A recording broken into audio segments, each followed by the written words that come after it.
juda ko'p shu narsani eshitib qolamanki, hali O'zbekistonda nemis xalqi aqlli yo o'ris xalqi bizdan aqlli deb qolsa, siz hali 35 million odamni kamsitib yuborasiz. Mendan aqlli desangiz, bu to'g'riroq gap bo'ladi-da. Lekin masalan 35 million odam bunaqa yerga urib tashlamaydi, chunki 35 million odamni har bittasi bilan siz gaplashib chiqmagansiz, har bittasini miyasiga kirib chiqmagansiz. Yomon taraflarimizni juda ko'p eshitamiz. Qayoqqa borib qolsangiz, haligi bizani g'iybatchi deydi, hali ichi qoralik bor, u bor deyishadi. Yaxshilik tarafimizni ko'pchilik gapirmaydi-da. Yaxshilik tarafimiz deganda tirishqoligimiz bor. Mana 2010-yilga kelgan bo'lsak, biz Amerika Qo'shma Shtatlarida 15 yil bo'libdi.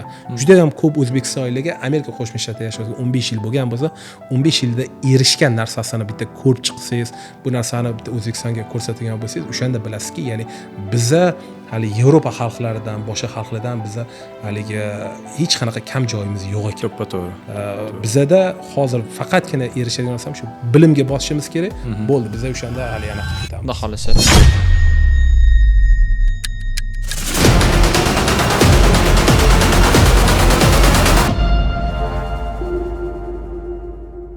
Bo'ldi, hamma narsa ishlayapti-ku. Ras, meniga ham birinchisi ekanda. Qalay kelib oldingiz Akmal aka, yaxshimi? Qancha keldingiz? Nimani? Filadelfiyadan keldingiz. Filadelfiyadan o'zi 1,5 soat, trafiklar bilan bilmadim 2,5 soatmi? Buguncha o'zi. Bu necha mayl o'zi? 80 maylmi, 90 maylmi shunaqa. U kilometrda 140 kilometr. Soatga qarab maylga emas. 140 kilometr. Ishemasa, kelib ketish.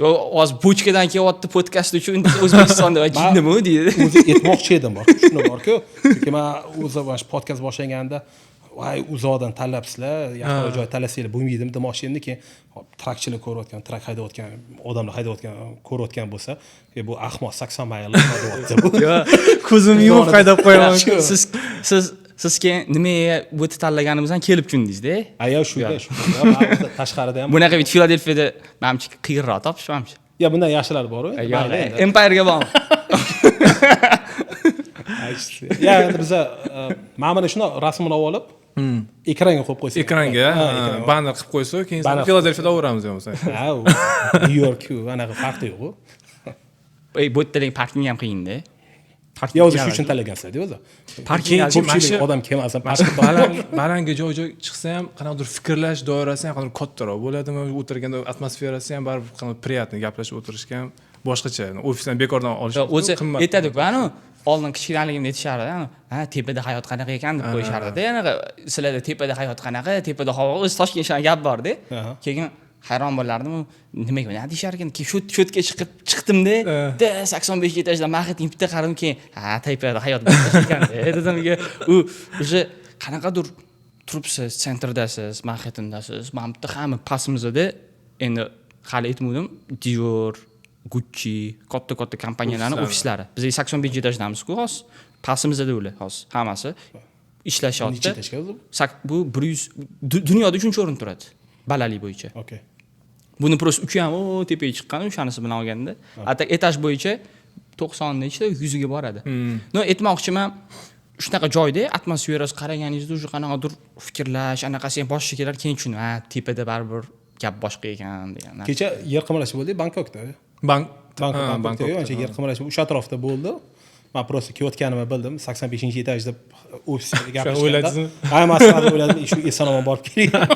Podkast yomon bo'ldi lekin. Lekin atmosferasi bizga yoqdi degan anaqasida, o'shanga shu tanladik. Endi siz birinchi mehmonsiz. Bitta aynan endi gap ko'payib ketdi, bitta ko'rishib olaylik. Shu baribir birinchi anaqa, birinchi podkastimiz. Montaj qilib bu. Ya, biz montaj qilmaymiz. Yo'q-a? Ha, shu nitoga gapirish bo'lmaydi bu yerda. Bo'ldi, qancha gaplik bo'lib qoldi. Bunda qolganicha tushadi. Biz umuman kelsa montaj bunaqa narsa yo'q bizda. Shuni oldindan boshlasak edi. Shunga bitta auditoriyamiz bilan bitta ko'rishib olsak. Assalomu alaykum, hurmatli auditoriyamiz. Biz Yunus aka, siz boshlay qoling, men endi. Bugun mana xudo xolasa birinchi ko'rsatuvimizni boshlaymiz, Rajabiy Life degan. Bu ko'rsatuvda biz shu Amerikada yashaydigan hamyurtlarimiz haqida, hayot haqida, shu ularni real hayoti, shu baland pastligi, har xil bo'lgan situatsiyalar haqida gaplashishga bugun birinchi mehmonimiz mana Akmal aka Xolboyev keldilar. Rahmat sizga, katta vaqt ajratganingizga. Assalomu alaykum. Akmal aka, hali mana shu auditoriyaga baribir o'zimizdan sizni baribir unaqa yaqin tanishtirmadikda. Hozir gaplashdik va ozgina, baribir hozir auditoriya sizni baribir именно shu sohaga qiziqmagan bo'lsa, ham O'zbekistonda bizani ko'rishayotgan yoki Samarqandda любой joyda ko'rishayotgan bo'lsa, O'zbekiston любой точкасida ko'rishayotgan bo'lsa, tanimasligi mumkin. И shunga o'zingizni bizni tanishtirishimiz ham g'alati hozir. Chunki men ham unaqa 100% bilmayman nimani tanishtirishni. И endi Instagramdan u yoqda ozgina o'rganib, o'zingiz yaxshi bilamiz nima ish qilishingizni, no baribir 100% kompaniyalaringizni bilmayman to'g'risi. Unaqa informatsiya ham topa olmadim uncha. И o'shanga men o'z bo'tda o'qiyman-ku, magistraturada o'qishga borsam, qayerga borsam o'zingni anaqa introduce yourself deydi. Introduction qilib beramiz o'zimizdan. И kurs har bir yangi kursga borsam shu ahvol. Shu bunga boraman, o'zimni introduce qilib beraman, kimligimni aytaman, bunga boraman, shunaqa Amerikada bu odat bo'linganda, o'sha qilib bo'lingan. Endi sizga uni introduce yourself desa g'alati bo'ladi. Hozir studentlarga o'xshab, o'shanga bu yerda liftga chiqdingiz-ku ketayotganda hali. Chiqqaningizda 85 etaj chiqiladi, ko'rasiz. И bu endi World Trade Centerda uncha seriozin odamlarni uchratib qolish mumkin-da. Biznesmenlar yoki endi siz millionersiz, sizga unaqa qiziq emas, menimcha unaqa kimlarni uchratib qolish uchun, baribir milliarder bo'lish uchun baribir kimnidir qanaqadir networking bo'lish kerak-da, baribir. Aytmoqchiman, masalan, Manhattanni nimadir qurish uchun, katta proyektlar qilish uchun baribir kimlar bilandir yaqin bo'lsangiz, men o'ylashim bo'yicha yaqin bo'lay. Допустим, savol qiziqroq bo'lsin deyman. Trump chiqib qoldi. Donald Trump. Liftga kirdingiz, qarashingiz Trump turibdi. И shu yerda chiqasiz podkastga. И shu bir 20 sekund, 30 sekundga yaqin, menimcha 1 minutga bormaydi. Tez olib chiqib qo'ydi-ku. Shu vaqt ichida siz o'zingizni tanishtirib, unga kimligingizni aytib, bitta uni esida qolishingiz kerak-da. Elevator pitch deb o'shanga aytishadi. Liftda o'zida chiqqanda pitch qilib berib, o'zini aytib berib, u odamda shunaqa shans borki, o'xshasa milliarder bo'ladi, shu proyektda ishlaydi. Shunga o'zingizni, kompaniyangizni, nima ish qilishingizni o'sha Trump tog'iga qanaqa tanishtirgan bo'lardingiz? O'shani bitta bizning auditoriyaga ham shunaqa qilib bering, qiziqroq bo'lish. Endi agar ular liftga chiqib qolsalar, menimcha aniq meni kirgizishmagan bo'lardi. Prezident hozir haligi security bilan. Yo'q, endi masalan, undan oldinroq bo'lganda deyapman-da, masalan, hali prezident bo'lmaganda. U ham biznesmen-ku, u politik emas u. Da.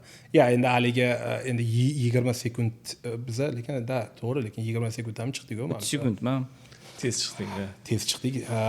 Yo'q, uni ham sohasi real estate developmentdan boshlanganda.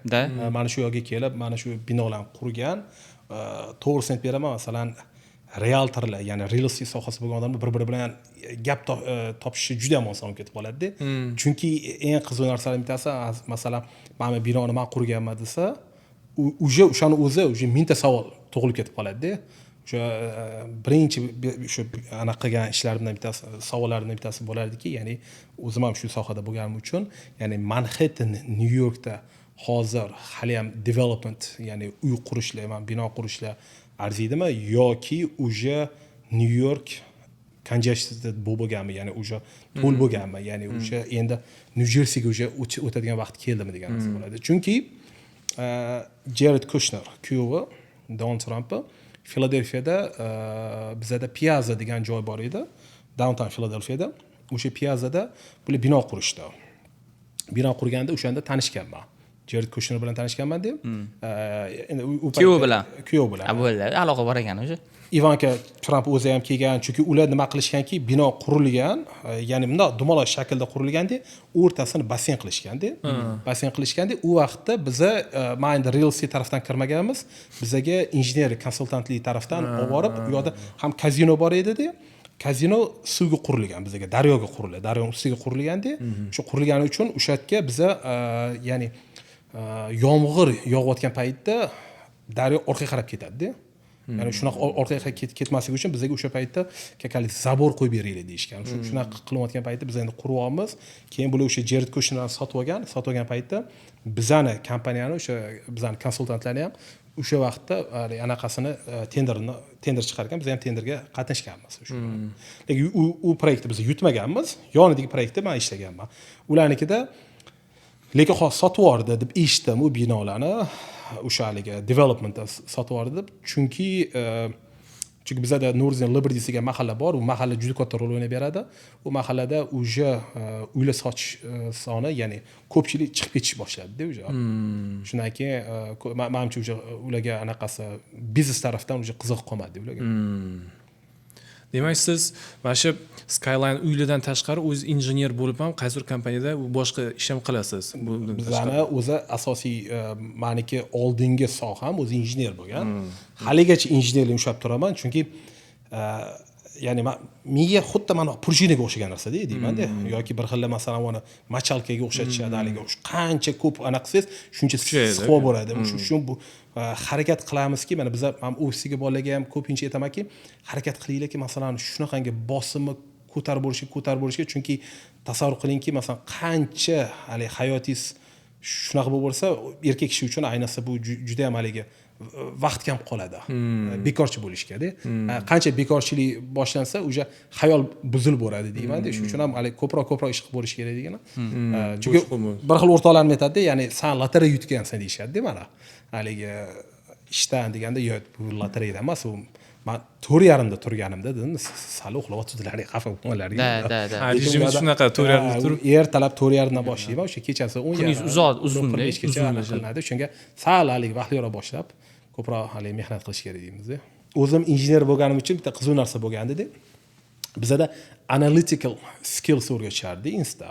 Ya'ni Insta shu eng katta foyda taraflari shu bo'ladi, ya'ni analiz qilishda. Chunki bilasiz, mana bankrot bo'layotgan kompaniyani tasavvur qiling, mana ko'pchilik kiradi-yu, masalan, kirganda hammamiz gapira olamiz, bu kompaniya bankrot bo'lyapti, chunki mana sababdan deb gapiramiz. Lekin o'shani o'zgartira olishingiz kerak bo'ladi-da. Ya'ni bilamiz, masalan, bankrot nima uchun bo'layotganini, lekin uni qanaqa o'zgartirasiz degan savol bo'lardi. Bizda Insta o'qib yurgan paytimda restoran ishlardim-da. Restoran ishlardim, endi restoranga kirganim ham sababi o'zi talaba, endi bilasizku, har doim ochib turamiz biz. Biz ham shu hozir biz shu biz ochib yurgan paytda restoranda kirganda men hali kechqurun yopishga ishlardim-da. Chunki qolib ketgan ovqatlarni u yopib ketardi. Shunga keyin men endi kechqurun o'sha restoran yopishda ishlaganim uchun keyin bizani o'sha restoran xo'jayini ko'pincha keyin shanba yakshanba kunlari ertadan kechqurun ishlash boshlagandan keyin menejer qilib qo'ydi. Voy, ko'rsangiz o'sha yerda hech kimga yoqmadi bu ideya-da. Chunki hamma oshpazda, bitta men injenerman-da, lekin restoran menejeriman-da. Shundan keyin men masalan ovqat qilish bilmayman, tuxum qovurish bilaman, endi hali uni guruch qaynatishni bilaman, lekin bu restoranda keyin bitta dona shu endi oshpazda talant ularda endi. Menda hech qanday talant yo'q edi u paytda. Keyin nima qilsak bo'lar ekan dedim-da, keyin ulardan ko'proq maslahat olardim-da. Ularga yoqmasdi. Chunki bunday qaraydi, bu hali xo'jayin bo'lib turib, hali ovqat qilishni bilmaydi deydi. Keyin menyuni o'zgartirish boshladim-da. Menyuda masalan har oy ikkita ovqat qo'shamiz dedim-da, keyin bitta ovqat bor edi. Amerikaliklarda bilasiz, sho'rvasi bor. Chili's degan sho'rva bor-da. Chili's degan sho'rvani bitta bola keldi, oshpaz u ham, o'zi shu kulinariyaga o'qiyotgan bolalar deb hammasi. May oyida edi. May oyida Chili's sho'rvasini qilib berdi. Juda ham mazali chiqdi, вообще hammaga yoqdi. Menyuga tiqamiz dedim. Davayt endi menyuga tiqamiz dedim, mana zo'r bo'ladi.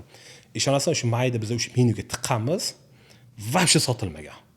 Biz endi 1 oy kutdik, 1,5 oy kutdik, qarovimiz sotilmayapti deb odamlar olmayapti. Keyin hali oshpazga qaramadim, dedim. Odamlarga yoqmadi dedim. Endi biz endi yeyilmagan uchun uyga olib ketib o'zimiz yeb qo'yib boramiz. Keyin olib tashladik, menyudan olib tashaldi. Keyin o'ziga ham aytdim, bu ovqating o'xshamadi, xalqqa yoqmadi deb olmadi.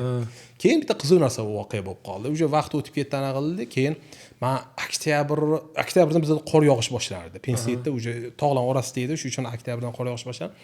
Bir kuni ko'chada shunaqa yaxlab qoldim-da, restoran kirdim-da, shu sho'rva bergan do'ma. Odam yomon muzlab qoldi desam, oldimga Chili's olib kelib berdi-da. Keyin o'sha Chili'sni men endi ichib olmadi, shu ichib bo'lgandan keyin odam qizish boshladi. Achchiq bo'ladi. Achchiq bo'ladi, qizib ketgandan keyin bundoq qarab o'tirman, yedim. Mayda qilgansiz. Mayda qilganman, ya'ni yoz oyida qo'yganmiz. Xuddi halimi nimaga hech kim iyun oyida yemaydigan dedi. Men keyin yetib borganda, o'sha haligi analiz qilinayotganda oshpazdan bittasi ham aytmagan menga. Va to'xta, bu hali yozgi sho'rva emas buni deb gapirishmagan-da. keyin biza olib o'sha oktyabrda yana qaytarib solganmanda shu menyuga, keyin ko'rdik uchib ketish boshlagan. Shu anaqa joyga tushgan. o'zi bu yerda umuman Amerikada analiz zo'r ishlaydi-da. Men masalan, men ham The New School universitetida o'qiyman. Bizda endi media management bo'yicha. Hozir как раз bitiryapman-da, capstone qilyapman. Capstone shu bitiradigan narsasi, katta proyekt qildim. Oxirgi proyekt. Oxirgi proyektda. O'sha yerda masalan existing project qilsam, existing companyga anaqa qilsam bo'ladi. Problem solution qilsam bo'ladi. Shu hozirgi bor kompaniyaga yoki bitta o'zim yangi biznes plan qilsam bo'ladi. Aytmoqchiman, siz shu qilgan ekansiz shu narsaga. Men endi o'zim yangi biznes ideya qilyapman-ku. Aytmoqchiman, qilayotganda ham faqat analizda.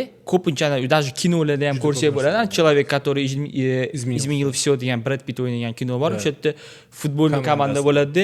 Qaysi o'yinchi qaysi momentda qanaqa berayotganini yugurishiga qarab, bittasi yelda o'qigan bitta bolani analiz qiladi. Kstati, qoldiramiz, ko'rmagan bo'lsanglar, o'sha kinoni ham ko'rib ko'ringlar. Zo'r kino lekin bor.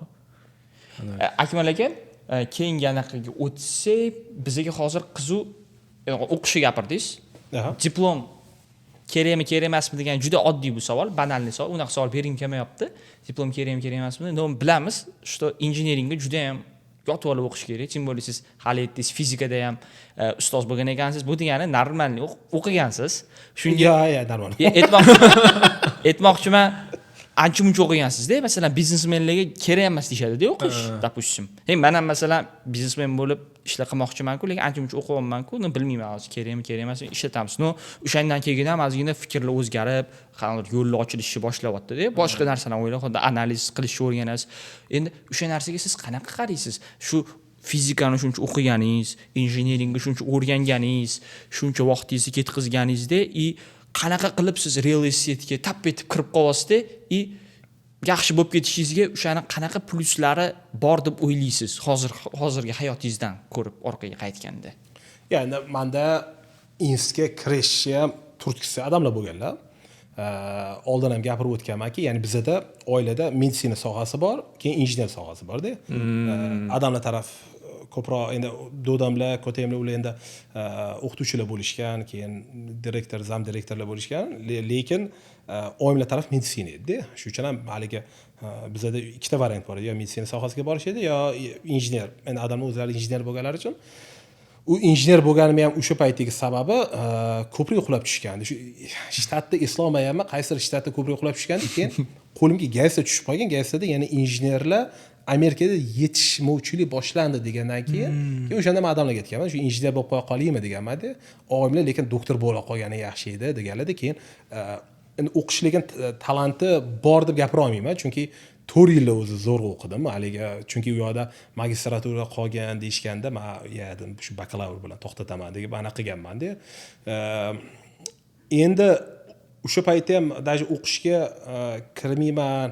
Ya'ni skoriy pomosh, ambulans driver bo'lib hadisiz o'rtoqlar normal pul topib o'tibdi-da. Men to'g'risi, men hali restorandan qolib ketgan ovqatdan yeb yurgan paytimda ular BMW da, Mercedesda yurgan. Oson yo'l bilan lekin.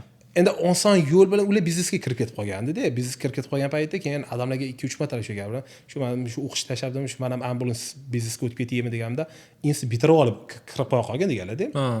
Keyin bilganman nimagaligini-da. Chunki siz 7 kun agar 7 xil biznes bilan keladigan bo'lsangiz, siz hali bitta biznesga hali tanlamagansiz-da. Shuning uchun ham menda shunaqa bo'lyapti. Ya'ni bir kun pizza ochmoqchi bo'ldim, restoran ham ochishim ichida bor. Hozir shunaqa juda ko'p-da, shunaqa bolalar. Juda ham ko'p-da. 90% shunaqa.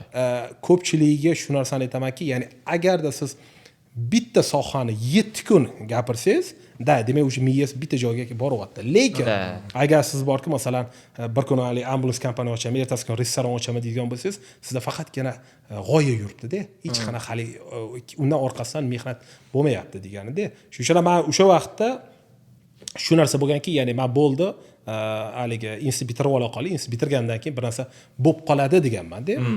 Fizika bu qiziqish edi. Bu faqatgina hobbidan boshlangan.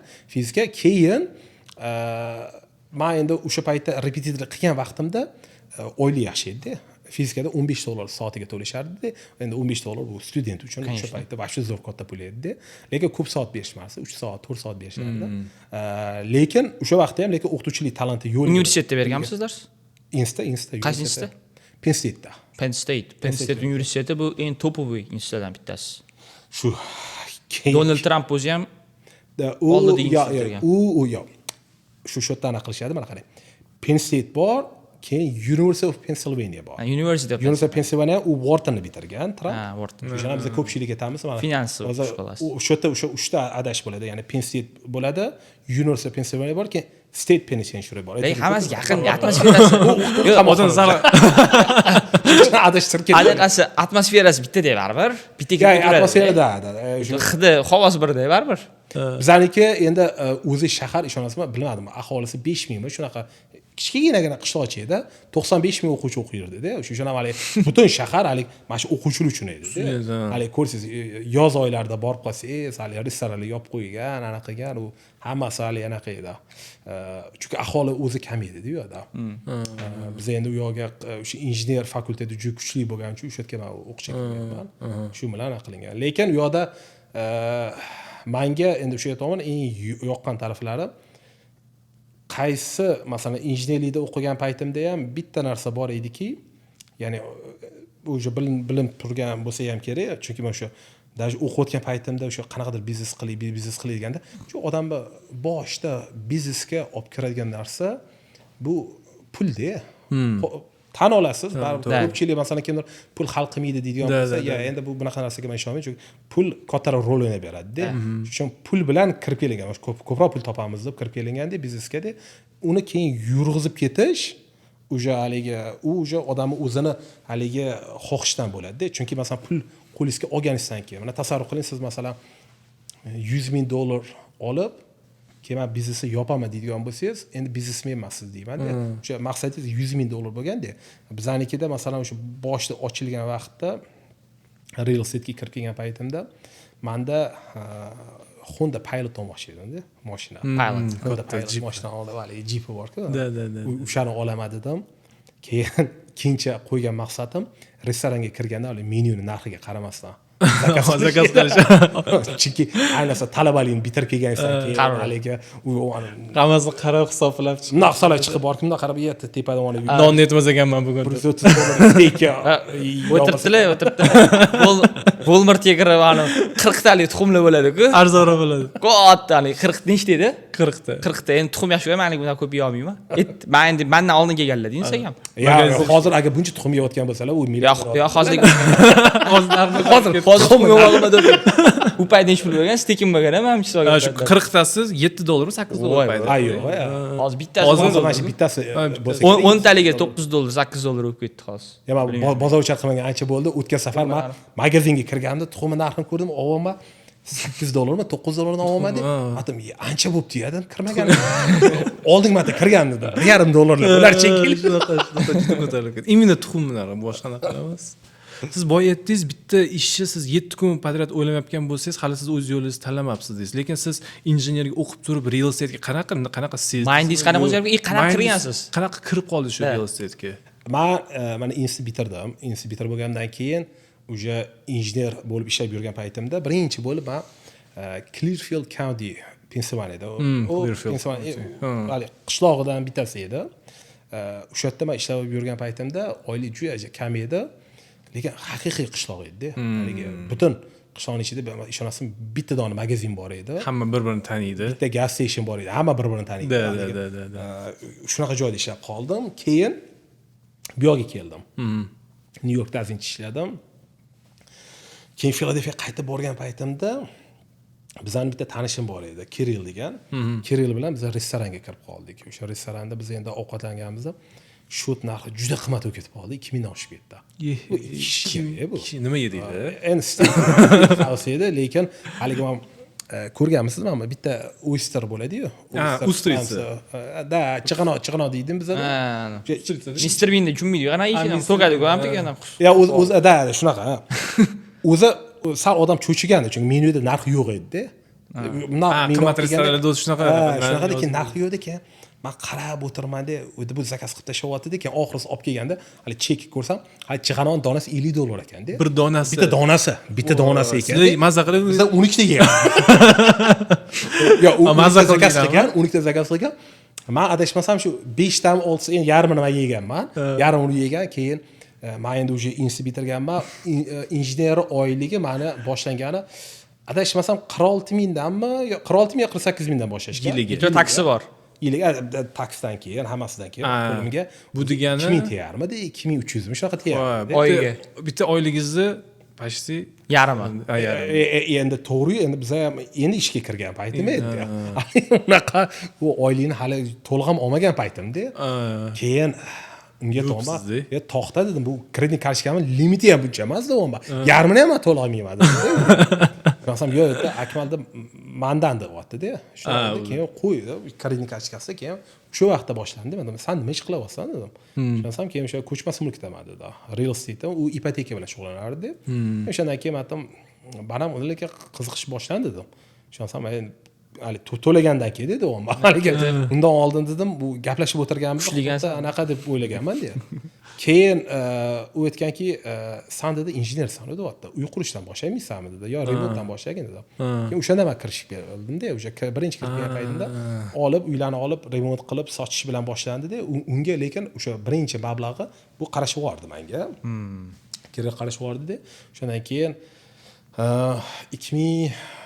2013-yil fevraldan уже men real estate public bilan ishlash boshlandi, lekin uy sota olmadim. Chunki o'sha paytda bildimki, o'zbek tilini yaxshi bilmas ekanman-da. O'zbek tilini? O'zbek tilini. Chunki men faqat amerikaliklar bilan ingliz tilida gaplashib 2013-yil kelganda haligi bizda kesatishlar bo'ladi, bo'ladi. Unaqa narsalarni men hech yana qilmagan. Amerikada yo'q-da, unaqa narsalar. Shunaqa. Amerikalarda bor endi. Speechda yo'q, o'sha kesatishlar bizdagi. Kulturadan ancha chiqib ketib qolgan ekanman. Chiqib ketib qolgan ekanman-da. Rus tilini vaqti gapirib bo'lmaydi. Rus tilini o'zi esan ham chiqarib olganman. Keyin odamlar bilan gaplashyapman, keyin o'zbeklar bilan seka-seka o'zi gaplashib boshlagandan keyin men haligi mana YouTube'da shoularni ko'rib, azincha keyin haligi kirib olgansiz. O'zbekcha so'zlarni sal boyitishga harakat qildim-da, o'sha o'rganib keyin o'sha 2013-yildan shu 2014-yil 1 yilcha uy sota olmadim-da. 1 yil uy sota olmadim, lekin ish bor edi bemalol o'sha uylarni olib remont qilib shunaqa. Siz uyni o'zingiz qurgansiz, to'g'rimi? Injener sifatida yo uni remont qilganmisiz? Yo'q, boshqa remont qilganman. Yo'q, pul yo'q edi. Flippingga o'xshagan. Flipping qilganman. Qurishni keyinchalik men boshlaganman. Boshida u customerlaringiz o'zi o'shanda ham o'zi kimlarga uy sotasiz? Siz bilamiz, что Filadelfiyada uy sotasiz, в основном. Filadelfiyada hozir katta bo'lib ketgan kompaniyangiz. No o'zi в основном bozor qaysi bozor oladi sizni? Kimlar oladi? Mahalliy aholi. Kimlar? Mahalliy aholi degani mana masga aytib beraman-da, tasavvur qilingki, oldin ham bu savol berishganda mana eng zo'r masalan mashina olib sotadigan bo'lsangiz, sizni qaysi mijozingiz bilasizmi? Shu hali mashinaga вообще rasvo qarab yuradigan odamlar bo'ladi-da. Masalan, shunaqa odamlarga sota olasiz-da. Ya'ni moyi masalan 1 yil, 2 yil almashtirmasa, shunaqa odamlar bar mashina oladi-da. Chunki mashina buziladi-yu. Bizda ham shunaqa edi. Shunaqa mahallalarga kirib kelardik. Ishonasizmi? $6,000 uy olganman. Hozirni topolmaysiz. Biroq qanaqa $6,000 uy, 3 xonali uylar kelardi. Shunchalik darajada arzon edi u paytda. 2012-2013-yil real estate'da eng pastga tushgan payti edi-da. Filadelfiyada ko'pchiligimiz aytardiki, ya'ni o'sha $6,000 uyni ko'rgandan keyin va bunaqada men 5-6 soat qo'ymoqchiman desa, u mahallaga borolmaysiz derdim-da ko'pchilikga. Chunki u mahallaga o'zim men qo'rqardim bir xilda borishga-da. Juda opasniy rayon edi. Kimlar yashardi u yerda? Endi u yoqda o'sha mahalliy aholi deyman. Mahalliy aholi bo'lgani uchun u yoqda ular juda ham rasvo qaragan uyga qoralar, afroamerikanlar. Afroamerikanlar. Endi unaqa so'z ishlatmay qolsak-da, lekin afroamerikanlar chunki u yoqdagi masalan Filadelfiyani West Philadelphia deyishadi, East Philadelphia deyishadi. O'sha taraflarda uylarga yaxshi qaralmaydi baribir. Yaxshi qaralmagani uchun ham uylar narxi tushib ketib qoladi-da. $6,000 olgansiz, masalan, endi tasavvur qilsangiz, o'sha payt 6,000 sotib olgan bo'lsa, o'sha tozalab, remont qilib sotilgan payt o'zi rыночный stoyisi necha pul bo'lgan shu uylar? 95,000, 100,000. To есть shu 95,000 100 uyingiz 6,000 ga sotib olgansiz. 6,000 ga sotib olganman. Uni remontiga ketkazilgan. O'sha payt ham lekin normalniy ketgan 40,000 ga ketardi. To есть juda katta remont. Katta pul ketardi. 40,000 ga ketardi. Keyin bir xillarda даже nima qildikki, biza chunki biz uni anaqa qila olardik, foreclosure uylarni olardik, ya'ni bank tortib olgan uylarda. Bank tortib olgan uylarni bank nima qilardiki, masalan, arzon narxga sotib yuborardi. Auksionga chiqarib yuborardi. Auksionga chiqarib olganda yerlar sotib olganman, $3,000 dan, 3,000-5,000 dan yerlar sotib yuborganmiz. Keyin anaqani uylar narxi lekin o'rtancha o'zi ko'pincha shu 15,000 dan 20,000 atrofida bo'lardi, lekin eng arzoni shu 6,000 ga tushib qolgan paytlari ham bo'lgan. ularni ham olib, 15-20 yil uylarni bir xillarini даже 2-3 oy kutib, qaytadan yana sotib o'rgan vaqtlarimiz ham bo'ldi. Shu bilan keyin yig'ib olindi. Lekin maqsad, chunki bu narsa baribir to'xtashini bilardik-da. Chunki u payti birinchi boshlangan shu edi. Chunki o'sha qolganlar ham qo'shilish boshlandi bu bozorga. Keyin aytdiki, biz sekin chiqmasak bo'lmas ekan dedik-da. Keyin o'sha paytda 2014-yili Sardor aka degan bitta birinchi bizani o'zbekistonlik mijozimiz bo'lgan. Ular telefon qilib, Akmal deganlar, u yo'qmi, o'shani dokumentini qilib bera olasizmi deganlar. Dokumentini qilib bera olasizmi deganlarda, men o'shanda qilib berganmiz. Endi u paytda men o'zlariga ham aytganman, ya'ni Sardor aka, men unaqa public bilan ishlamayman, u publika bilan o'shanda desam, "Ya qarashib o'ring" deganlar. Shu bilan keyin ular bilan ishlaganimizdan keyin уже yo'limizni sal topgandek bo'ldik. Уже birdaniga yo'nalish уже o'zgardi.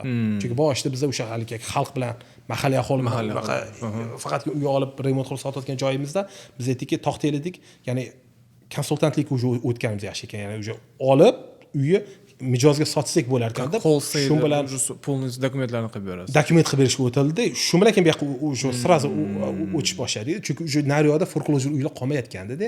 Chunki bilasiz 2008-yil krizis hammamiz bilamiz-ku.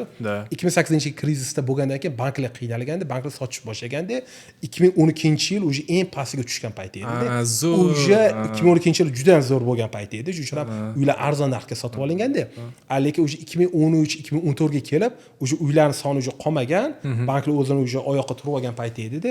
O'sha hali bozorga chiqib qolsa, mana oldinlari banklar bir oyda shu 30 ta 40 ta uy bozorga chiqargan bo'lsa, o'sha keyin bitta ikkitaga tushib qoldi-da. Lekin realtor uy bilan ishlayotgan realtorlar soni o'sha 50 ta 60 ta ketib qolganda, shunga risk o'zgartirmasak bo'lmaydi deb, keyin yo'nalish o'zgartirib, o'shanda 2014-yili Nyu-Yorkka kelib, men uy olish seminarini o'tkazganman. O'sha paytda birinchi seminar o'tkazilganda примерно shu 50 tacha odam keldi. Kimlar amerikanchilarmi? Yo'q, o'zbek tilida o'tkazganman. O'zbek tili vatandosh jamiyati bo'lardi. Vatandosh jamiyati. O'sha paytda Farhod aka Sulton ular bilan keyin bu narsani organizatsiya qilib bergan Farhod opa degan bitta ayol bo'lardi. O'shalar organizatsiya. Значит, o'zbek bozori ham yaxshi ekan sotishga. Yo'q, u paytda yo'q edi o'zbek bozor. O'zbek bozor yo'q edi. Chunki men chiqib ketishim kerak edi narigi biznesdan. Hali olib sotarlik, nimada anaqa flipping biznesdan chiqmasak bo'lmasdi. Shuning uchun tezlik bilan yo'nalish o'zgardi. Dalish keyingi etapga o'tish uchun. Keyingi etapga o'tmasak bo'lmasa bankrot bo'lardik-da. O'sha boshqa iloji yo'q edi. Shu bilan tezlik bilan o'zgartiramiz dedik-da. Keyin 2014-yilga kelib o'sha seminar o'tkazish boshlandi. Seminar Bruklinda bo'ldi-da. Bruklinda yashayotgan arenada turgan o'zbeklarga biz keyin aytish boshladik. Ya'ni arena turgandan ko'ra Filadelfiya uy olsanglar bo'ldi. Siz ularga o'sha narsani. Keyin shu narsa o'xshadi. Chunki biz har hafta qilish boshladik bu narsani. Adashmasam shu orada 1-2 hafta qilmagan paytimiz bor, qolgan paytlar qilindi. Keyin o'sha paytda endi mana bunaqa sprinterga o'xshagan mashina bor edi. Sprinter bilan bu yoqdan O'zbekistonni u yoqqa o'rardik. Ko'rsatish uchun. Men keyin u yoqda o'zim o'sha Honda Pilot bo'lgancha, Honda Pilotni keyin uylan ko'rsatardim. Chunki mashina haydamaydigan o'zbeklar ko'p edi. Nyu-Yorkda o'sha paytda yashardi. Endi ko'pincha erkak kishi haydardi, ayollar haydamasdi. Biz keyin o'sha haydamagan odam o'sha marshutkada borib, ularga Filadelfiyani ko'rsatib, narxlarni ko'rsatib, shu bilan boshlanganda. Qiziqtirgan ekansiz. Birinchi bu yerdan o'zbeklar ko'p chiqib ketgan-ku Filadelfiyaga, Nyu-Yorkda yashamaydi. Aniq Bruklindan chiqib ketish kerak yoki Staten Islandga yoki Nyu-Jersiyga yoki Filadelfiyaga chiqib ketiladi-da. Zanchi o'sha narsa boshlangan ekanda. O'sha biza Filadelfiyaga chaqirganimiz sababi, chunki bizda Filadelfiyada o'zbekistonlik kam edi. Shu paytda kam. O'zbekistonlik kam edi, uylar narxi arzon edi. O'sha paytda masalan hozirgi mana 430 ming, 450 ming dollarga bo'lgan uylar o'sha paytda siz 140-150 mingga olyotdingiz-da. O'shandan keyin biz o'shalarga aytganmizki, ya'ni to'xtanglar bu yoqda masalan o'sha paytda arendalar unaqa qimmat emas edi. Ko'pchilik 2 xona, 3 xonaga masalan 1300, 1500 atrofida bu yoqda to'lagan paytda xuddi shu pulga uy olsa bo'ladi. Uy olganinglar yaxshiroq. Lekin значит, uy narxi Bruklinda ancha baland bo'lganda Filadelfiyaga qaraganda ancha baland. Hali ham baland. Yo'q, Bruklin ancha baland.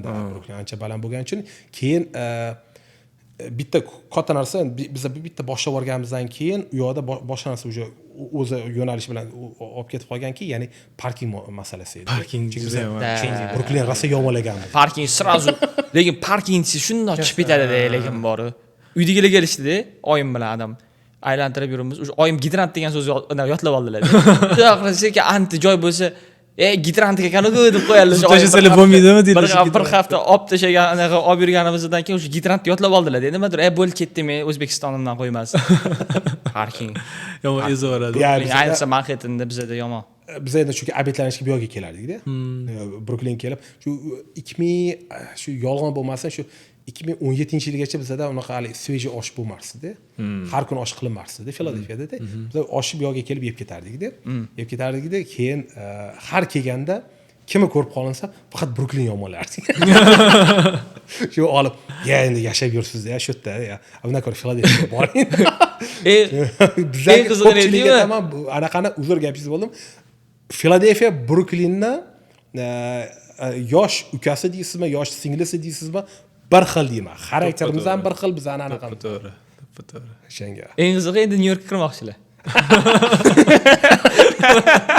Ko'pchilik shu narsaga anaqa qildi. To'ldi Filadelfiya, to'ldi. Endi bu yoqqa kelish. Eng qizig'i endi Nyu-Yorkka yaxshilayaptilar. Sizlar ham yaxshilashgan.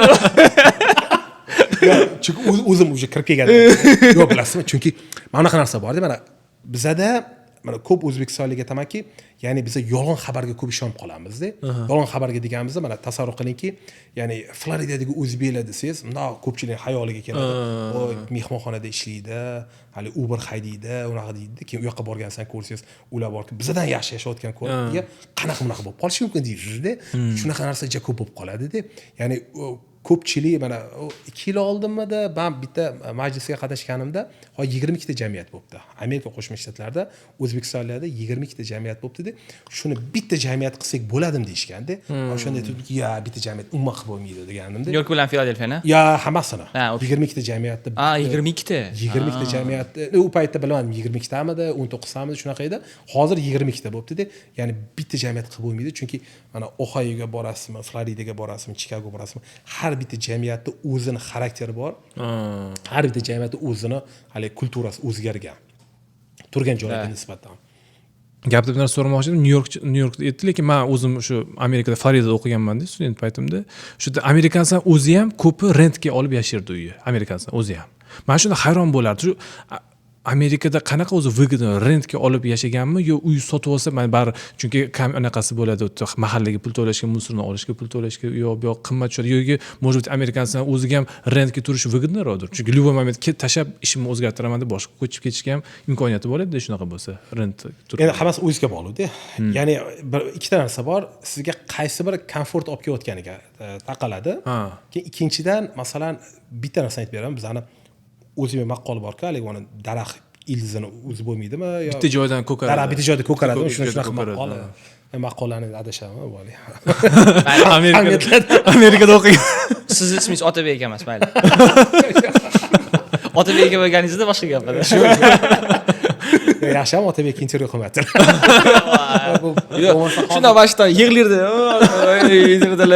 Shu tugadi. Maqollarga bo'ldi, tugadi.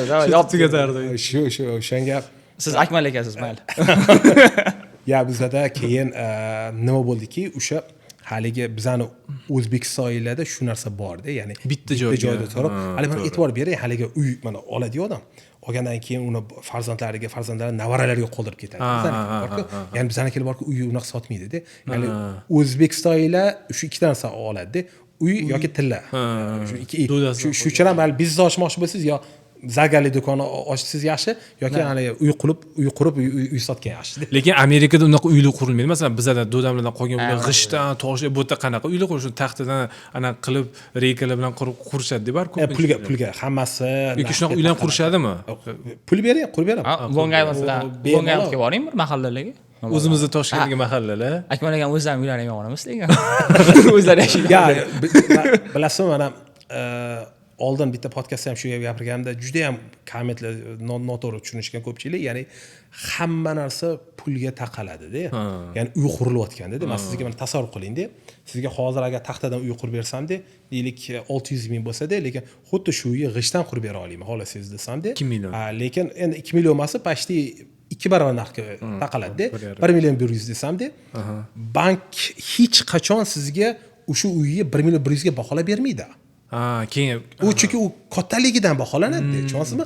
Keyin aytadiki, masalan, tasavvur qiling, ikkita bir xil uy qurilayotgan bo'lsa, masalan, Feruzbeyga taxtadan sizga g'ishtdan qurib bersam-da, bank keladi masalan bu uy 600 mingga baholangan sizniki nimaga 1 million 100 ming desa yo mani g'ishtdan qurilgan yo qiziqtirmaydi lekin kattaligi bir xil maydoni bir xil sizniki ham 600 mingga baholaydida qolgan 500 mingni siz o'zingiz topib keling qayerdan bo'lsa ham topib keling lekin biz baholamaymiz o'zingiz uchun yashashga qursangiz boshqacha ekan значит shu uchun ham haligi men lekin zakazga qurganman betondan bitta pokistonlik oila edi ular yosh katta do'dalari birinchi etajda yotmoqchi bo'lganlarda o'sha yotoqxona birinchi etajda qilib bering deganlar lekin men navaralarni tepada yugurib yurgani eshitgim kelmayapti dedilar shunaqa o'sha bo'lgani uchun shu taxtada baribir eshitiladi shundan keyin men betondan qilganda lekin oldindan qo'l qo'ydirib olib ya'ni beton narxi lekin почти 2 barobar deganman shundan keyin o'sha anaqasini rantsiyasini to'lab beraman deganlar shundan keyin biz boshlaganmiz oldindan depozitni olib chunki shunda ham hali yarmi kelgandan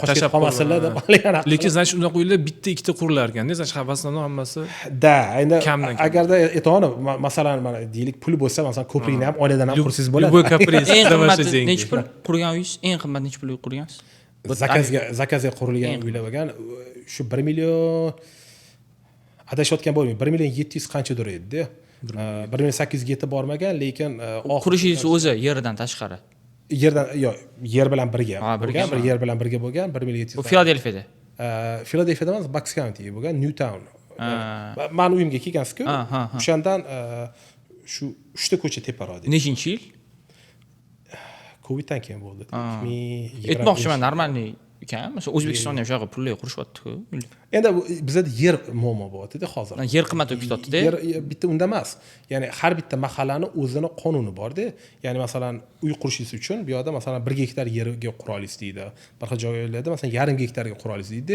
lekin tasavvur qilingki masalan sizniki 98 gektar bo'lsa ham lekin townshiplar problema qilyapti-da ayoy qurib bo'lmaydi ayoy yaqin u desa ham bo'lmayapti-da ya'ni o'zini qonuni bor chunki bu yoqda juda ham oson qilib qo'ygan yon tarafdan masalan o'sha 20 fit ayirasiz bu tarafdan 20 fit ayirasiz orqadan 50 fit ayirasiz deydi-da bu yerda Amerikada shunaqa qiladi-da o'rtasiga bemalol qursangiz qurib boring deydi-da o'sha Akbar aka endi shu bizneslarga kelsak общий hozir endi sizni sohangiz real estate bo'lganiga baribir real estatedan gaplashdik baribir ham biz endi studentmiz bu yerda o'qiymiz hali unaqa bizneslar boshlamaganmiz shuna kelib asosan Bruklinda shuni ko'rib o'zbeklar qilgan bizneslarini yoki o'zbeklar qilgan kompaniyalarni ko'rsak qanaqadir ichimizdan xursand bo'lamiz-da. Masalan, faxrlanamiz shu narsa bilan. Qanaqadir bizlarni yurtdoshlar qotib, birinchidan motivatsiya oshadi.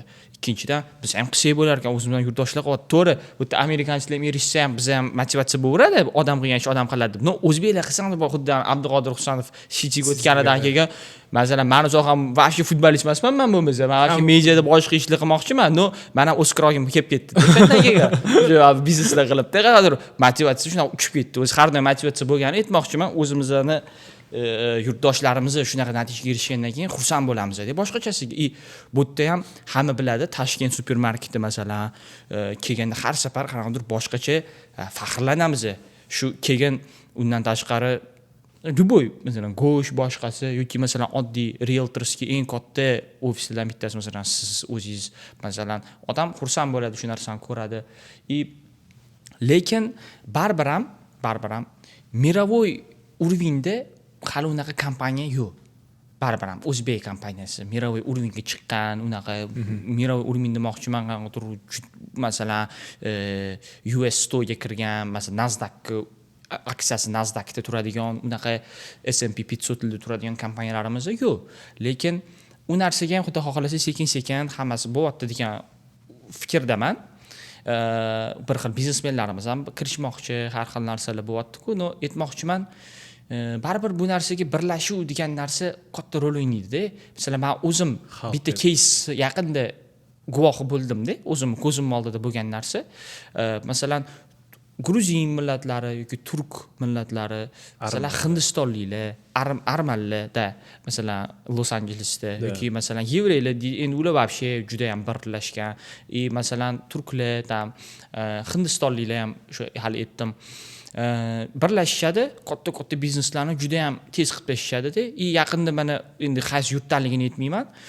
Masalan, ishi zo'r yurg'izadi, hamma narsa ishini zo'r biladi-da. U case uchun, u biznes plan uchun $5 million pul kerak edi. Ya'ni bir odamda $5 million bo'lmasligi mumkin. Sal qiyinroq-da. 5 kishi 1 milliondan puli bor edi. 1 milliondan tashlashdida 5 million qilib ochib mana 1-2 yilda yana oyoqqa turib o'sha odamni ham u oyoqqa turdi ham bu yerda 1 milliondan bergan tutganlar ham foydada u yaxshi yurg'izyapti bular ham pulini yaxshi aylantirib olyapti ham 5 ta odam ham bir yurtni vakili bir-birini o'sha поддержка qilishdi и biza ham ko'pmizda masalan o'zbeklar nafaqat toshkentliklar boshqa yoki farg'onaliklar andijonliklar samarqandliklarda ham boshqa masalan tojiklar samarqandlik tojiklar ko'p hammamiz birlashsak biz juda ham katta armiyamizda bu yerda juda katta kamida filadelfiyani o'zida necha mingta nyu yorkda вообще bruklinda ko'p и boshqa hozir shtatlar Ohio los anjeles hamma joyda ko'payib ketyapmiz допустим to'g'ri hammasi birlashtirish nerealniy narsa men uni aytmoqchi emasman biza qanchalik shunaqa birlasha olyapmiz и qanchalik bizda shunaqa bizneslar ochiladigan kompaniyalarning egalari chiqishi realniyroq bizda qanchalik endi shunaqa birlasha olyapmiz biz chunki ko'ramiz boshqa yurtlar qanaqa birlashayotganini ya'ni biza birinchidan amerikaga kelganimizga unaqa ko'p bo'lmadi qolgan millatlar hozir sanab o'tganlaringizga nisbatan biza baribir yengilroq kiramiz ikkinchidan bizada mana oldin ham shu gap gapirganmanki bizada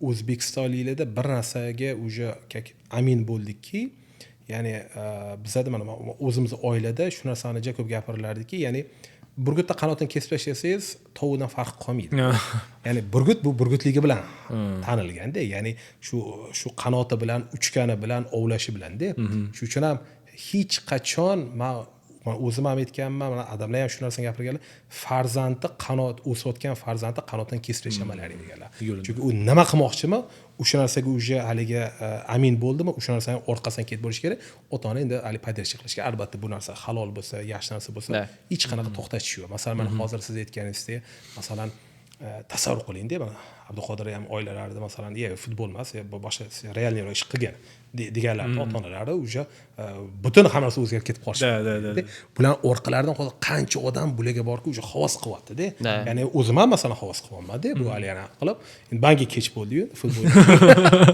lekin shu narsaga уже anaqa qilindi bizada ham mana hozir biznesga ham ko'p hozir o'zimiz vatandoshlar ham chiqyapti ya'ni har xil shtatlarda harakat qilaylikki ya'ni birlashaylik degan narsani chunki biza birlashadigan vaqt keldi ertaga emas уже keyingi hafta emas ekan уже bugun birlashadigan vaqt keldida bizani o'sha haligi gapirgan gapimda ya'ni biza masalan Florida bo'ladimi Chicago bo'ladi masalan Ohiodagi vatandoshlarni nima ish bilan shug'ullanayotganini hali 100% bilmasdan turib bir xilada уже miyamizda bir narsa gapirib yuboramizda ya'ni ya Floridaliklar birlasha olmasa kerak yo masalan Los Anjelesliklar bu boshqa baribir xalq deb anaqa qilib yuboramizda shu juda ham katta xato deb o'ylaymanda biza o'tgan yili Otabek Nazirov taniysizmi yo'qmi ular shu narsa harakat qildilarki ya'ni bitta jamiyat tuzaylik dedilar har bitta shtatdagi mana shu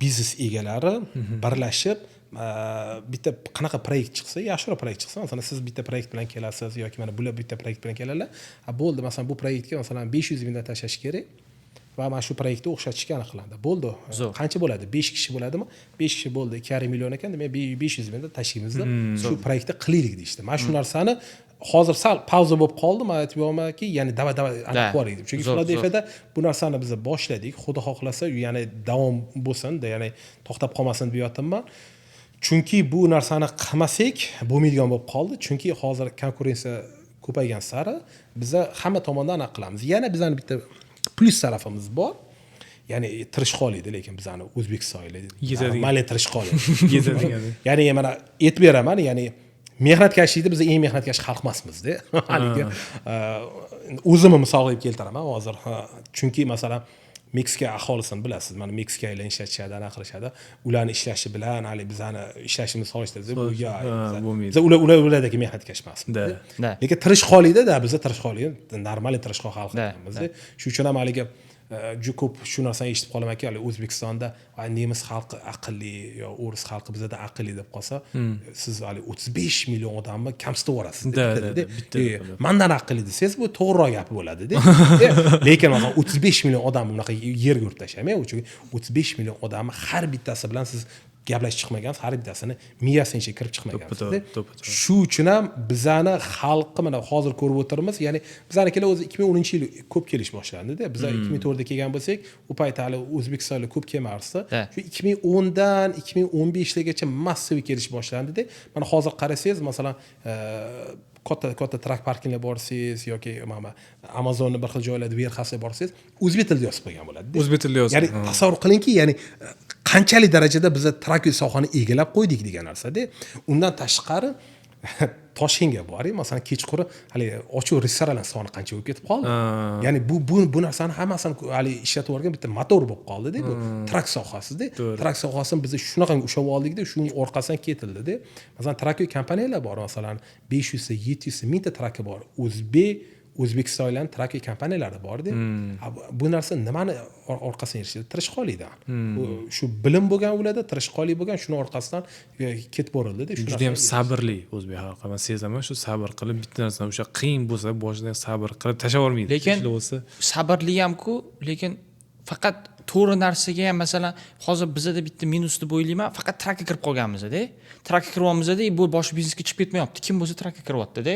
Masalan, men o'ylashim bo'yicha bo'ldi, trakda qiladigan ishni barib ko'pini qilib bo'ldi-da. Aytmoqchi, to'g'ri, puli yaxshidir, balki boshqasi yaxshidir, no keyinchalik trak kompaniya ochiladi, katta bo'ladi. Aytmoqchiman, boshqasi masalan, men xursand bo'lgan, masalan, Akmal akam real estate-da, real estate-da baribir ancha kammiz-da. Masalan, to'g'ri, hozir ko'payyapmiz. Ko'paytirmay. Hozir. Konkurent. Ko'paytirmay deydilar. Yoqmadi bu savol. Next question. Next question. Hamma nasib yo'q, men aytmoqchiman, qancha ko'paytirsa yaxshi u. Men endi masalan trakoviy kompaniyalar S&P 500 larda ham yo'q-da.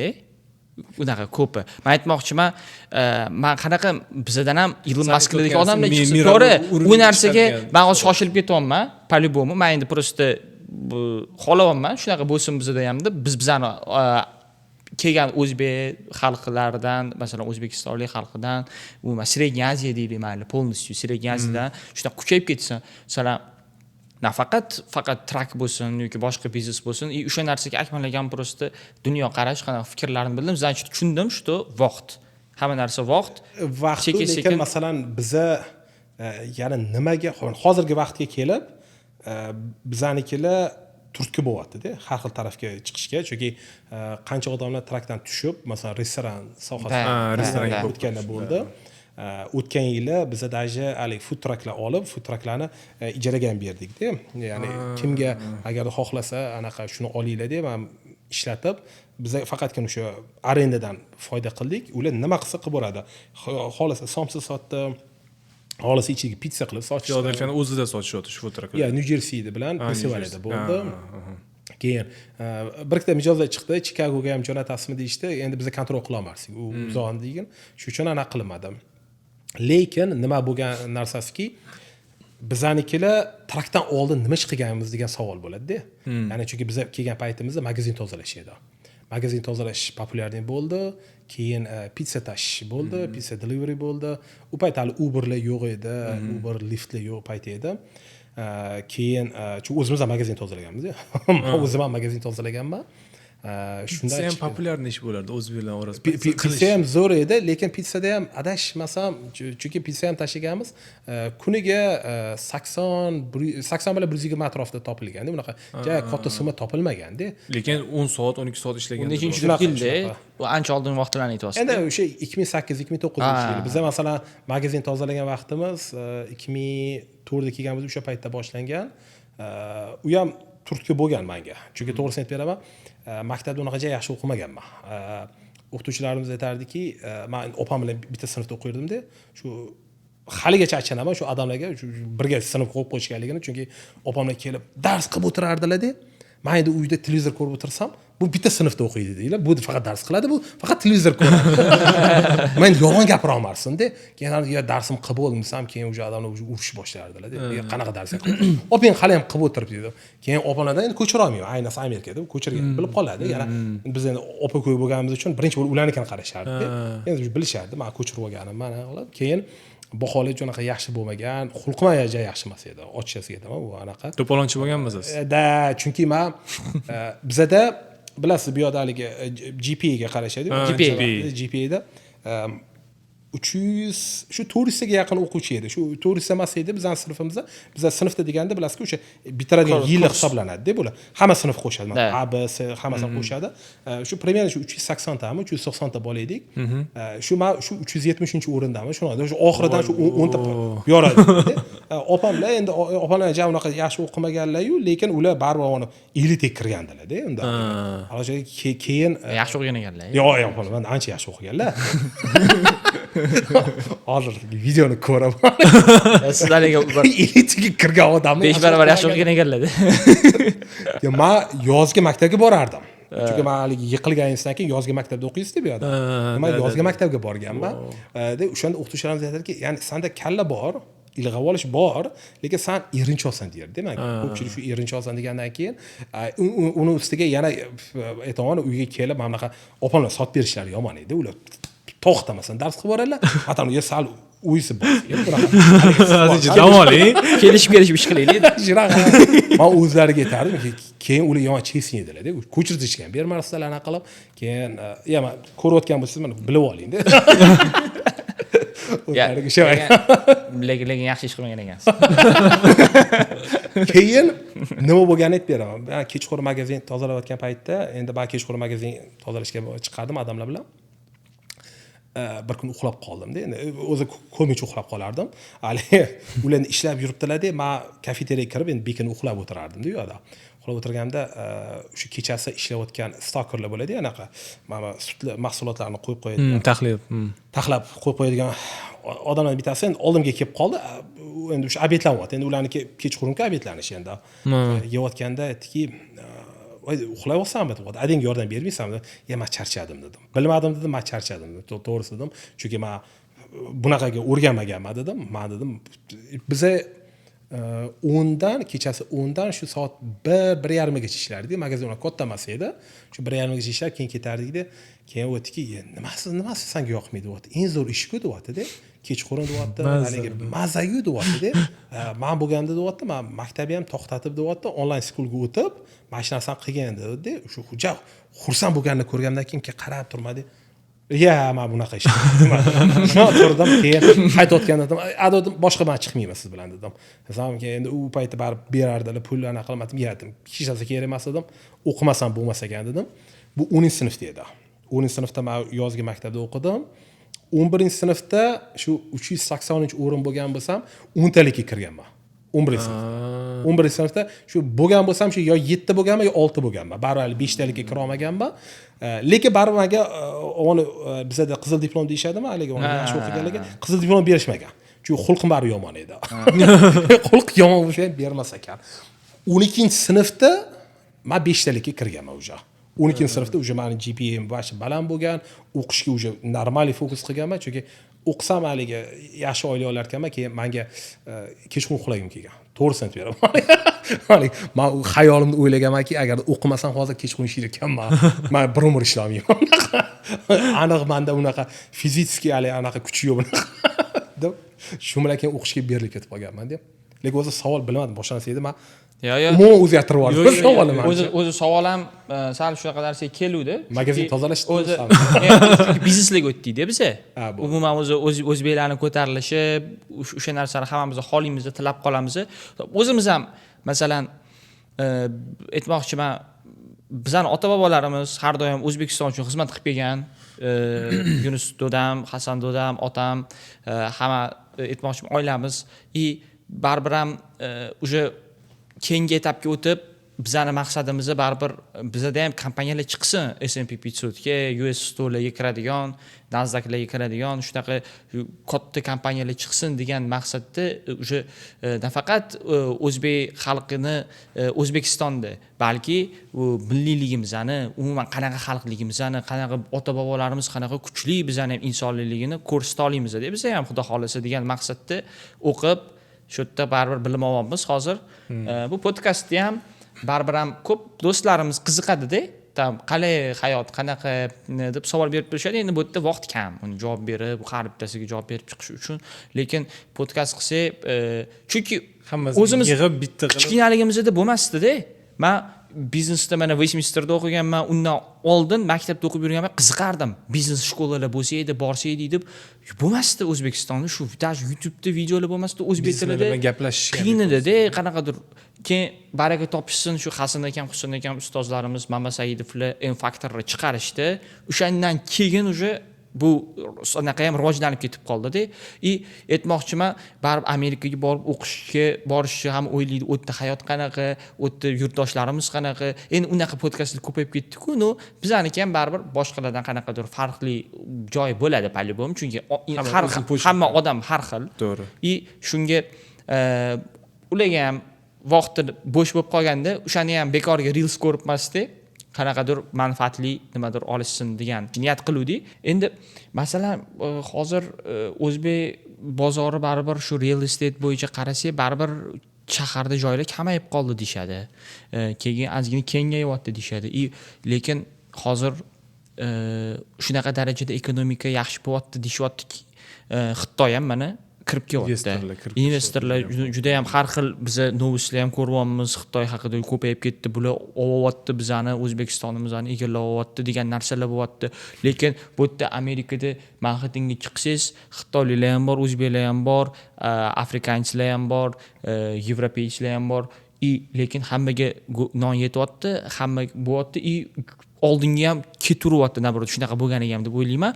Lekin bizda endi birinchilardan bo'lib mana xitoyliklar kirishdi, deyapti. Endi bu qanaqa endi общий biznesga birinchi savol, real estate ga ham ta'sir qilishi mumkinmi bu? Qanaqadir yangi qon qanaqa bu shu yangi qon kiryaptimi o'zi mana shu narsa bilan? Nima deb qanaqa qaraysiz? Положительныйmi yoki отрицательныйmi? Endi mana bunaqa savolda, masalan, odamni qo'lidan keladimi to'xtatish degan narsa bor-da. Masalan, qanaqa ma'nodaki, siz agarda ochiq davlat bo'lsangiz, demokratik davlat bo'lsangiz borku, hali investorlar farqi yo'q. Rossiyadan kirib keladimi, Germaniyadan kirib keladimi, Xitoydan kirib keladimi yoki Hindistondanmi, bari kirib keladi. Ular biznes qilishyapti. Endi bunaqa narsaga men mana bitta tarafdan yondashib qaraydigan bo'lsam, ya'ni ularni kirayotgani xalq uchun bar foydasi bor. Ular ish o'rin yaratib beryapti. Keyin ular nima sohalarga kiryapti deganda, masalan, ular ko'proq hali sanoat, ya'ni ishlab chiqarish sohalarida ko'proq bo'lyapti. Chunki bu yerda ham shunaqa, o'zi Xitoy xalqi ishlab chiqarishga aniq qiladi. Ularni restoranlari mana bunaqa Chinese foodlar Amerikada ko'p rivojlangan. Ular e'tibor bergan bo'lsangiz, nima uchun bu yerda rivojlangan deganda, chunki qolgan ovqatlarga nisbatan ularniki arzonroq bo'lgani uchun, ko'pchilik yo tez bo'lgani uchun shu ovqatlarga aniq qilingan. Lekin O'zbekistonda mana o'zim borganimda Xitoy taomlari unaqa rivojlanmagan-da, biz ham o'zbek taomlariga nisbatan. Shuniki, ya'ni ularni o'zini slaybi tarafi bor, bizani o'zbek xalqining slaybi tarafimiz bor-da. Shu uchun ham haliga uje anaqa qilib ketiladi. Ulardan o'rganadigan joylarimiz ko'p lekin. Shu narsalarni ham o'rganib anaqa qilishimiz kerak. Endi ikkinchi taraflama, masalan, agarda Xitoy xalqi kirib kelmasa, ya'ni nima xohlayapsiz masalan? Biz xalqning kirib kelishini, ya'ni yoki inglizlar kirib kelishini, yoki fransuzlar kirib kelishini xohlayapsizmi? Chunki ular kirib kelishining sababi bor, chunki o'sha o'zbekistonlik investorlar shu narsalarni qo'liga ushlab olmagan ekan-da.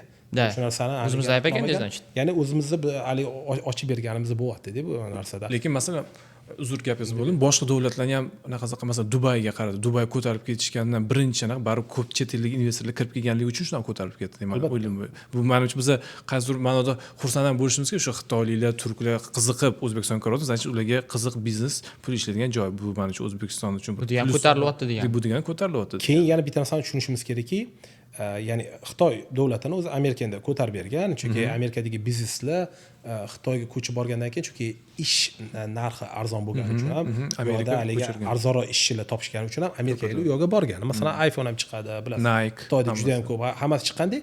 Endi lekin ishchilar narxi hozir Xitoyda ham ko'tarilish boshladi. Endi ular уже arzon joy qidirishyapti. Shu narsa. Chunki masalan e'tibor bersangiz Filippinska ular ko'chyapti, Vyetnamga ko'chyapti. Nima uchun deganda, chunki ular haligi arzon ishchilarni qidirish maqsadida bo'lyapti-da ularniki ham. Shuning uchun ham bu yerda yana bir narsani aytib o'tishimiz kerakki, ya'ni dunyoda hozir eng katta qurilish kompaniyasi bu Xitoy kompaniyalari. Shuning uchun Xitoy kompaniyalari masalan Lotin Amerikaga borsangiz ham ular ham qurilishlar qilyapti u yerda. Bu narsani qilayotgan sababi ham chunki ularda ham texnika bo'lyapti, ham bilim ham bo'lyapti-da.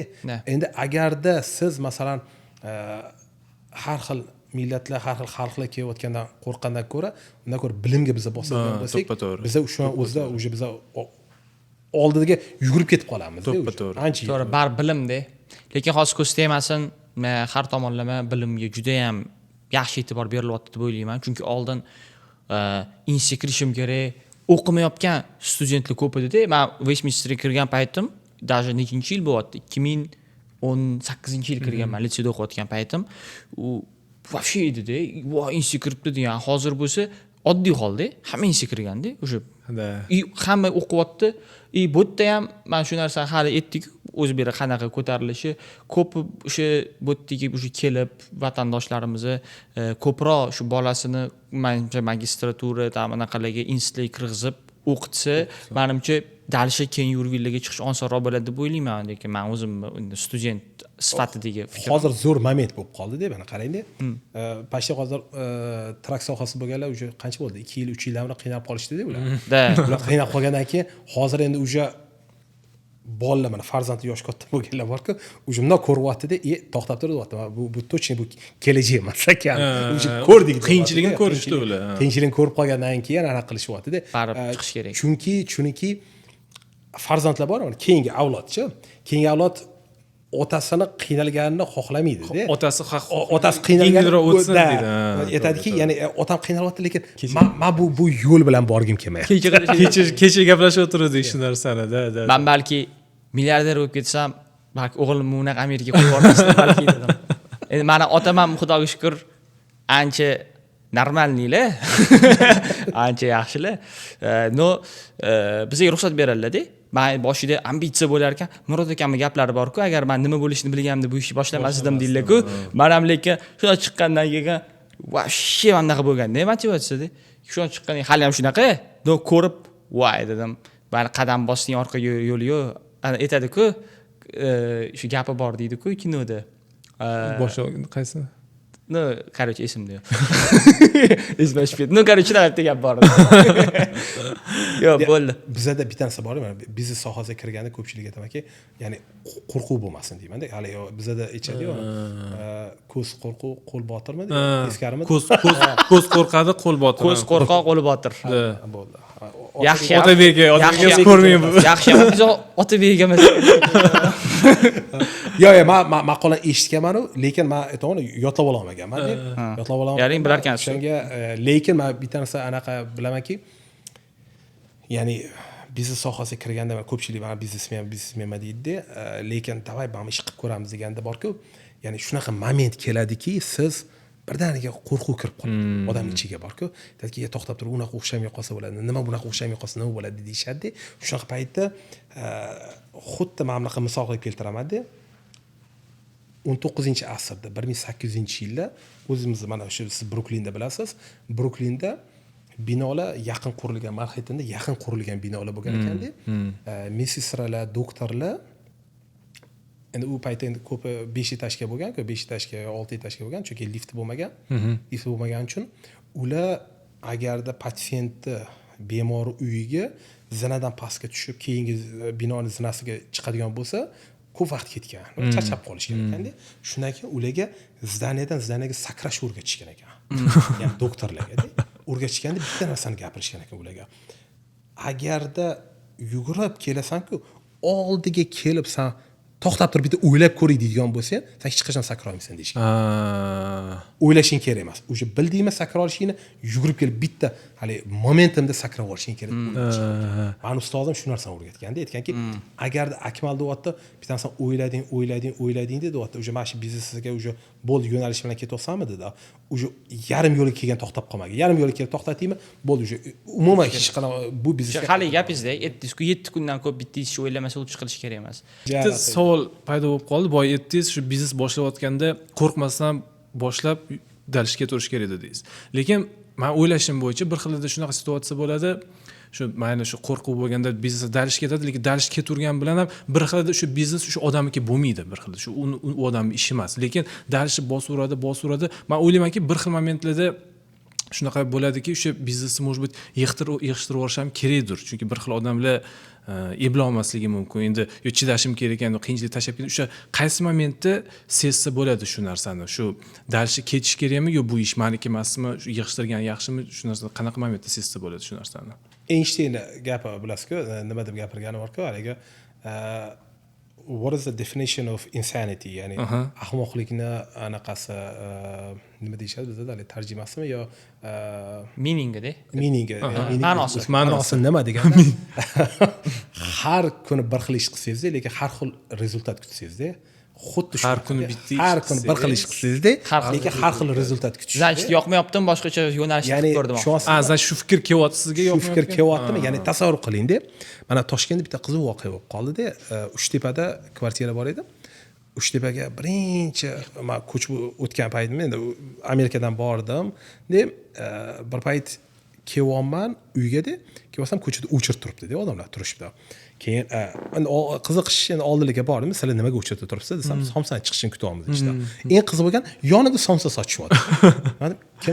Men somsani anaqa olsanglar bo'lmaydimi desam, siz uni olib boring deyaptilar. Buni kutib turamiz dedilar. Men ham kutib o'tirdim o'sha somsani. Nimaga qiziqish bo'ldi. Men narigi somsa hali hech paprot qilib ko'rmaganman halda.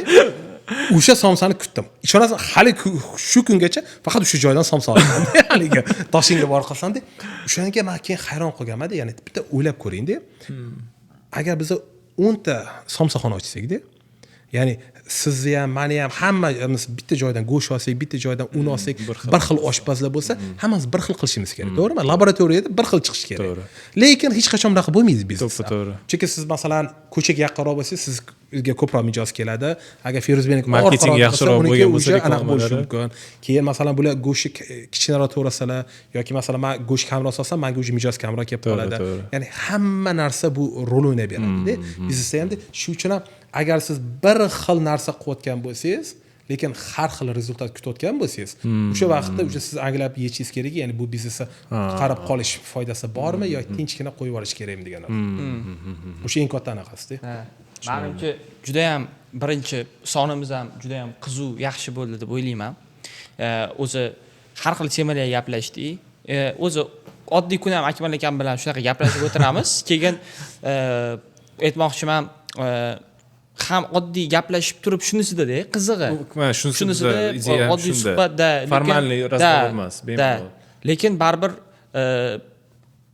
oddiy suhbat bo'lgani bilan ancha-muncha yo'lni bosib o'tgan, har xil narsalarni hayotida ko'rgan odamlar bilan gaplashilsa, bir valnada gaplasha olsangiz, o'sha men o'ylashim bo'yicha oddiy gapingizdan boshqalar hozir o'ylab yurgan savollariga javob olgan bo'lishi ham mumkin.